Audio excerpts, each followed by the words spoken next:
Étienne Thierry, bonjour. Bonjour. Bonjour et Voilà, merci. cette fois-ci c'est fait. On a échangé nos virus. Ah voilà. Eh bien, merci de nous accueillir pour cette nouvelle pause café. Je rappelle brièvement qui vous êtes. Vous êtes professeur en virologie animale à l'Université de Liège. Et on vient vous voir aujourd'hui pour parler avec vous de vos domaines de recherche et notamment de ce virus qui a défrayé la chronique ces derniers mois. C'est le virus Ebola. Pour la troisième fois de la journée, les équipes d'intervention d'urgence Ebola sont appelées dans la capitale Monrovia. Une femme âgée s'est effondrée, morte en pleine rue.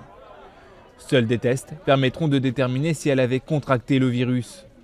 Mais les services de santé ne veulent prendre aucun risque.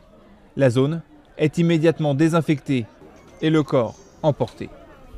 Et vous avez peur des virus en fait, parce que moi je ne parle que de catastrophes.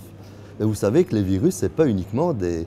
vous savez que lorsqu'on examine Vous n'avez pas peur des virus? Non, non, d'ailleurs je vous ai serré la main. C'est pas qu'il y a certaines personnes qui ont une phobie des microbes. Moi je ne l'ai pas parce que, en fait, un microbe, un virus ou une bactérie, c'est un élément normal de la biosphère.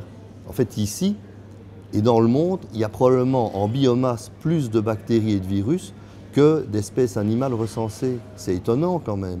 Et donc, on vit au milieu de choses qui sont invisibles, qui existent quand même, qui ont une masse, qui ont une existence physique, qui sont notamment les virus.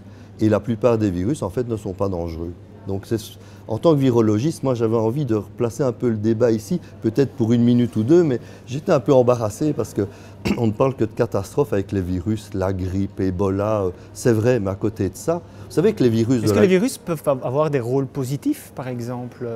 Ah, les virus... Mais rien que le fait qu'un virus existe dans un écosystème et n'a pas disparu, ça veut dire qu'il joue un rôle biologique.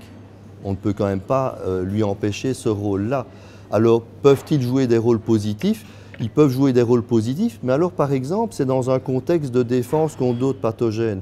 Et on connaît notamment, vous connaissez les bactéries, notamment des bactéries qui pullulent dans le système digestif, le système respiratoire, etc. Elles peuvent être infectées par des virus qui leur sont propres, qu'on appelle des bactériophages, et ces virus peuvent alors réduire ces populations de bactéries à des proportions acceptables qui permettent que l'on ne soit pas malade par ces bactéries. Donc voilà par exemple un rôle positif. Mais moi, rien que le fait que d'un point de vue biologique, ces virus soient là, soient dans la nature, pour moi, c'est une preuve de leur utilité. Ils font partie de nos écosystèmes, comme vous, comme nous, comme notre caméraman.